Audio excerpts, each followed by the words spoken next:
How are we doing there, boys and girls? Manthus here, and welcome back to another video. So today, like we do on most Mondays, we are going to go through the Wowhead Economy Weekly Wrap-Up for the week. Now, this is done by Samadan. We should all know Samadan by now. You can catch him out on his YouTube channel, or he often streams over on Twitch. He's another fellow like myself into the Goldmaking, and he puts this little report together for us each and every week on Wowhead. And I like to go through it and just offer my 2 cents on it, and maybe talk about another couple of things that pop up.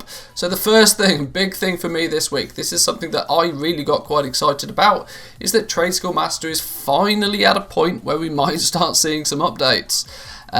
They tweeted out earlier this week that in more relevant news, we're working on version 4.11 of TradeSkillMaster, and it's going to bring some new features. One of the cool new features, an optional reagent UI for crafting. Now, this finally means that maybe TradeSkillMaster is not going to fully support the new optional reagents in regards to crafting, but at least you'll be able to use them from the TSM UI. Having to switch between the TSM UI and the default UI each and every time you want to craft something with the optional reagents has basically meant that I just don't use the TSM crafting UI right now. Having to switch between, there's not enough benefits of using the TSM crafting UI when the default one has actually all of the features and functionality I needed. So it'll be kind of quite cool to be able to go back to the TSM one. There is some interesting information it gives you. It gives you things like the profit of items, and it's going to be quite helpful. The second thing that we're going to get to see with this new update is grouping items by item level whilst also ignoring stats. For those that are not aware, this is mainly for the purpose of selling 168 gear, 117 gear, 87 item level 87 gear. Basically any item that you craft using these optional reagents has been a bit of a pain to group together as it stands right now. The way that TradeSkillMaster works currently is that when you go and group these items together, it shows each and every variation. So say for example it rolls with mastery and crit, it shows that as one variation, but if another one that you craft rolls with mastery and haste, then it considers it in a completely separate item, which in some instances can be considered a benefit, but for the most of the time, if you want to craft item level 87 gear, you want to list it up on the auction house and you want to undercut the other item level 87 gear. The fact that it tries to undercut each and every different type is causing a bit of a problem, and this hopefully should rectify this and make the, maybe not necessarily the craft, ultimately it's all designed to make the crafting and the selling of this new Shadowlands gear more manageable with TSM. I'm going to be interested to get my hands on a version of 4.11 as soon as I can to do some testing, but we'll have to wait and see. Additionally, custom themes. Yeah, not bothered. Stop making custom themes, fix the rest of the stuff. But anyway, yes, cool. Make sure you follow at TSM on Twitter, as that's the one place that you can get the most up-to-date from them. As Samadan has stated, this is fantastic news for those that create legendary base items and downrank other items using the novice crafters marks like we've been talking about recently. Shout out to the TSM team for the hard work. Look forward to this one. Next thing on our list then is the Auction House podcast. Now, time to admit something. I've not actually listened to the first 2. I spend so much of my time creating YouTube videos and live streaming at the moment that I've not had much time for podcasts, but I have heard a couple of people say that this is pretty good. It's put together by Jack the Dipper and Zanzafall. 2 guys that you'll know if you frequent the World of Warcraft gold-making scene much. Zanzafall is usually streaming over on his Twitch channel, but he also has a YouTube channel right here as well that's up and coming. And Jack has his website and is often in many people's live streams. If you've ever live streamed, if you've watched my stream, Samadan's stream, Zanzafall's stream, you'll see that Jack the Dipper's always kicking about. He's even got his Discord that's got some helpful stuff on there as well. I'd recommend checking this out. These guys know what they're talking about. And additionally, this week the Lazy Goldmaker has been on it, and he's equally somebody that, as we all know full well, he knows what he's talking about when it comes to gold making, and I'm sure he chips in with some solid advice on this one. Next thing to check out is the Kyrian Ascended Crafting. Somebody discovered a quite interesting niche in the market for those who choose to be Kyrian. I've read through this. This is quite interesting. Basically, since the start of the Shadowlands, you could put together some resources on the main into leveling the Trail of Ascension. This is the Kyrian minigame. I hit rank 3 about 4 weeks ago and unlocked the Sky Glider. This thing is quite cool. Item needed to spawn the Sun Dancer. You can actually farm these gliders up. And I had one left over, so I stuck it on the auction house for 35,000 gold. This is an example. Okay, this basically is that when something is rare, and if you have put a lot of time and effort into doing something at the beginning of expansion, if you're one of the first people to unlock it, it has great potential for you. We saw this with Crafter's Mark rank 2. Those that decided to go into the Maw, grind out that rep with Venari and unlock Crafter's Mark 2 quickly, and as one of the first on the server, they were able to sell that 168 gear for a huge, great big premium. And this is another example if you're Kyrian. This little item, the glider, now normally you have to go around and farm these up, which can be a little bit annoying for people that are just playing on alts, but the fact that you can throw them on the auction house, sell one for 35k, hey, bonus. Now there is a slight downside to this, that actually even getting to this point with Kyrian requires you to have grinded out literally tens of thousands worth of anima to even unlock the thing, and not to mention going into the Maw to rescue all the souls. So this is something that you can't necessarily do super quickly, but if you are Kyrian and say Kyrian's your main and you've been doing it for a while, don't forget about things like this. Check the price on your auction house and see what they're listed for, and see if you can turn a tidy profit. So what's next on the list? Professions and phases of an expansion. Mr. Atheist Pope has another video going through how each profession fares during the different phases of an expansion. Oh, okay, I know who this guy is. This guy has put together a couple of videos that are relatively good for beginner gold makers. They really do well at covering the absolute basic fundamentals of gold making. In this one, it's talking about professions and how they differ across the expansion. From my point of view, professions see big spikes and big drops.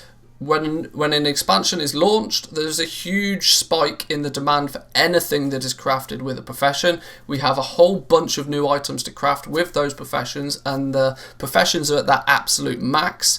After doing some testing in the beta before the game went live, I said that the professions had about an 8-week lifespan on them until the real crazy period dropped, and we kind of saw that. Most of the professions nowadays, if you dive into them at this point in the expansion, it's kind of getting relatively difficult to make much more than sort of pocket change gold. There's not really those big millions and millions and millions of days worth of sales you can achieve right now, unless you've already progressed very heavily through your professions. If you are stepping straight into professions now though, it's kind of weird to say it, but farming is still the go-to for gold making in my opinion. As much as I hate farming myself, I'm very aware that you can still make 20,000-30,000 gold an hour doing some skinning and running around picking herbs. It's pretty crazy, to be honest. To achieve the same thing in terms of actual profit with like flasks or enchants or even some of the simple leveling gear, you're going to have quite a tough time right now. When 9.1 comes though, we are going to see it kind of flip on its head again. Hopefully 9.1 will bring, firstly, a whole bunch more demand for the professions. Secondly, I would hope to see 9.1 bringing some new things for the professions as well. I've said for a while the professions feel a little slightly almost empty. There's not much to them right now. They need fleshing out a little bit. Alchemists don't really have any transmutes, for example. Scribes don't even have any real new glyphs that they can be dealing with. Tailoring has like a bag, and that's about it. The professions feel as if they need fleshing out a little bit, and I hope we'll see some of that come 9.1. What do we got next? Flipping tips and tricks. So, I've not seen this one. I'm a very new goblin to gold making and have successfully made 100k gold strictly from auction house flipping. Okay, I was wondering what you guys focus on to generate more profit. It took me about 3 days of AFKing at the auction house for me to make the gold. Focused mostly on ores and meats. Got lucky when a richer goblin reset the market for a few potions that I picked up the day before, and then on some of them sold for double what I paid, which was nice. I will say I'm struggling a bit because I can't reset entire markets. This is a crucial thing. Like, so many people I see jumping into the Discord or jumping into the subreddit asking for advice on how to flip how to reset markets. Now, firstly, you need a lot of gold to reset markets in the first place. The flipping markets is not an entry-level gold making thing. It takes a lot of gold to be able to achieve it because it requires you to buy close to your entire server's worth of materials of a certain item, which could easily be in the millions. Look at things like heavy callous hide, which is still going for a pretty penny right now. To get a reset on heavy callous hide means you're going to have to be dropping multiple millions of gold to be able to achieve that. Not only that, you've then got to make all of that gold back and then some before you start even making a profit. If you're having to buy huge quantities of materials, there's a massive risk involved in flipping markets. I really don't recommend it to entry-level gold makers. If you've got 5 mil, 10 mil gold and you're looking to make more gold, then flipping is a possibility. But yeah, flipping markets when you've got less than 100k gold is very, very sketchy, at least when it comes to Shadowlands based content. You might have a little bit more luck with past expansion items simply because the supply of those is not going to be as great right now, but it's still very, very risky. They're struggling because they can't reset markets, and as we know, that's kind of understandable. So basically they're saying that I can control items that dip low. For example, somebody posts some phantasmal haunches for 5 to 6 gold, buy them all up, stock them, and then sell them when the price goes back to 8 to 9 gold. This is a key way of doing it. You have to start small. If you're going to get into flipping, you have to start small, and you have to be prepared to buy items on one day and then not sell them straight away. That's the key. You have to understand that there are some points in the week where materials differ in prices quite heavily, especially current content materials. For example, at the weekend on a Saturday, Sunday, you'll often find the materials at rock bottom prices. This is usually because most people playing the game at that point, a lot of gold makers have stocked up and have they're then just trying to sell their items on a weekend. They're not buying more materials to craft more, and it usually means with everybody farming and trying to sell their wares at the weekend because they've got more time to play the game, materials tend to crash.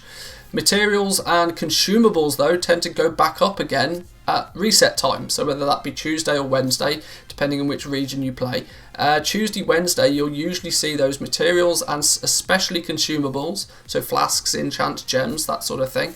They generally spike at that sort of time because that's when people are buying those because they're getting new pieces of gear because they've got a full reset, and you tend to see that there is this difference in price, often up to 50% swing in material price. So if you want to start small, buy a few items when you see them relatively cheaply. Watch the market though, don't dive in straight away, see how those prices fluctuate, but then be prepared to hold on to those items for a few days until the price goes back up and you can sell them for a nice healthy profit. But you've got to be aware that even at this scenario here, you're taking 5 to 6 gold. You're risking that 5 to 6 gold because if you don't make 5 to 6 gold back, it's gone. You're risking 5 to 6 gold to make 8 to 9 gold. You would have to buy, even if you buy 1,000 of these, you then need to sell 1,000 of them just to make, let's say, 4k gold, which sounds good. But do one calling right now for your covenant and you're likely to get somewhere in the region of 2,000 gold. You got to remember that you got to start small, I admit, but this is not a stupidly make rich quick scheme. Be very, very cautious when flipping, that's all I'll say. There has been plenty of insights on how to do this further I've given you my 2 cents. I recommend reading through these if you're interested. And then finally, Samadan is doing his part by promoting one of his recent videos, his Let's Play episode. This Let's Play series that Samadan's doing right now is he's doing it on the NA realms. He primarily plays on the EU realms. He's leveling up a couple of characters on the NA as and when he has time available, and he's bringing them up to a point. He's got one sat at the auction house and one's usually out leveling and farming, and he's buying and selling materials, doing some very small stuff to get his gold up on that server, and it's quite interesting. The videos are pretty lengthy, but there's a lot of good information in there, so make sure you check those out. But there we go, boys and girls. That was this week's Wowhead Weekly Economy Report. Like I said, we do this most Mondays. For the most part, I will usually stream this rather than creating a video out of it, but we're kind of slightly addicted to Dyson Sphere program at the moment, so I've decided to put this in video form rather than streaming it live. If you enjoy this kind of content, boys and girls, remember to hit the like button. It really does help the channel grow. Subscribe if you're new around here, and I'll catch you guys next time. Peace.